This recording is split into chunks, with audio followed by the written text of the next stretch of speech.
Russian service members are refusing to advance in the Zaporizhzhia region, agents of the Ukrainian partisan movement Atesh reported.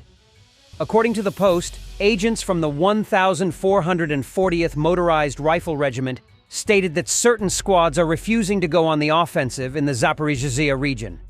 It was reported that the refusers have been arrested by the Russian military police.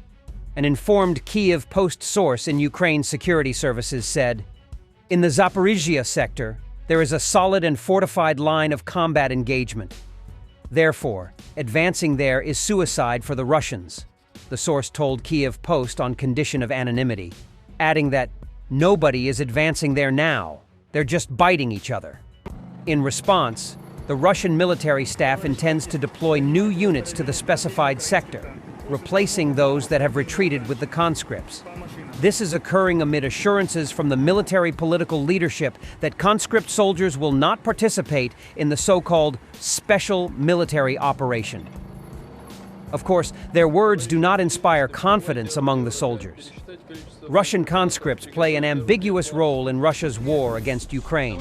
Officially, they are not supposed to participate in combat operations, as the Russian military leadership has guaranteed that only contract soldiers are involved in the so-called special military operation. However, this does not always reflect reality. Conscripts are often used to reinforce units already engaged in combat. This includes replacing losses among contract soldiers. Many Russian conscripts express dissatisfaction with their deployment to the front, which casts doubt on the military political leadership's statements about their exclusion from combat operations. Servicemen who refuse to comply with orders to participate in combat may face consequences such as detention by military police. On the Lyman-Kupiansk front, Ukrainian anti-aircraft missile units detected and neutralized a Russian Orlan reconnaissance drone.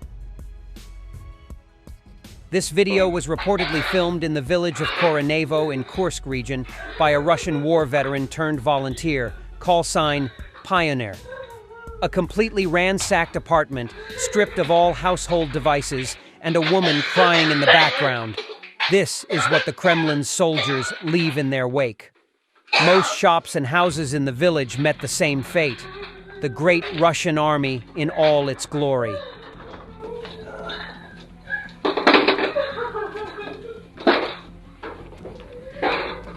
Russian media are loudly promoting this funeral expo in Moscow called Necropolis. Clearly, the Russian government is unable to offer its citizens anything else, so they are trying to rebrand death.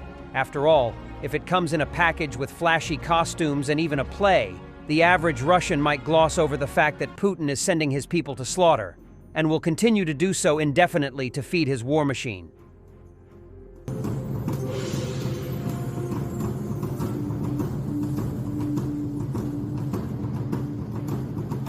And while we are waiting for the first captured or eliminated North Korean soldiers in Kursk, this is an archive video from 2020. North and South Korean officers meet at the border. The Northerners look like our grandfathers in 1945, like they came from a time portal. Not only did they not see drones there, they probably also practiced bayonet attacks. The Defense Intelligence of Ukraine intercepted a telephone conversation between a Russian soldier and his wife, who complained about the lack of payments for combat operations and insurance payments for injuries. The Russian authorities sent this character for disposal and made a fool of him for $3,000, and fraud with payments is a common practice in the terrorist country of the Russian Federation.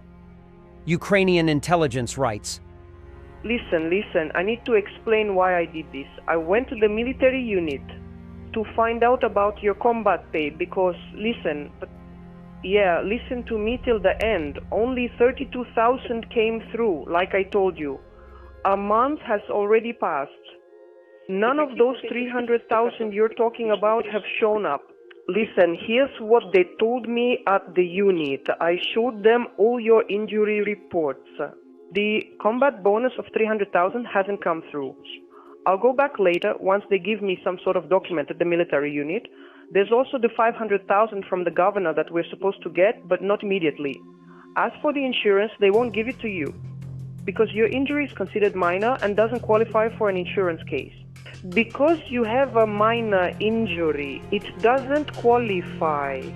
Look, I'm telling you, I went there, bang, I went to the unit on Wednesday. This week on Wednesday I went, and they told me they won't give it to you because it doesn't qualify as an insurance case because it's a minor injury.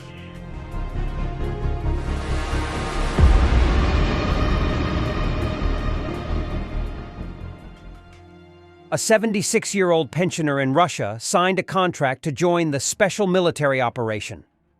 Prior to this, he married a woman with whom he had lived for 18 years. The ceremony took place in the village of Amazar in Transbaikalia. Driven by his desire to go to the front, the man and his partner visited the registry office, where they exchanged heartfelt vows on Tuesday, October 29th. They opted for a more casual attire rather than formal suits for the occasion. More funny news from the best country in the world. In Russia's Vladimir region, employees of a military recruitment center have been detained for stealing money from the bank cards of participants in the special military operation. According to the investigation, they managed to embezzle approximately $113,000. While processing documentation, 3 employees at the recruitment center misappropriated SIM cards intended for the fighters. This granted them access to SMS banking, enabling them to withdraw funds from the volunteers' accounts. As of now, law enforcement has identified 5 incidents of theft, with total losses exceeding $113,000.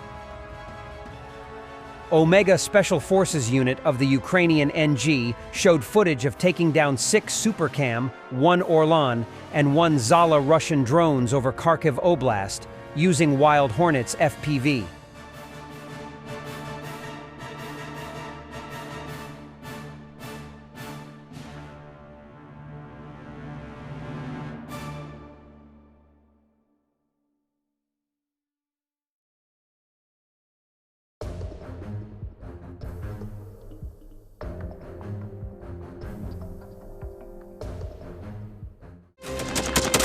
Thanks for watching, and don't forget to subscribe.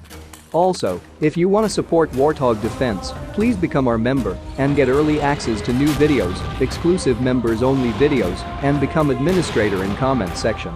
The membership link is in the description. Rescues every day. We had a guy last week, it's 6 rescues in 6 days. You know, he's doing the job every day.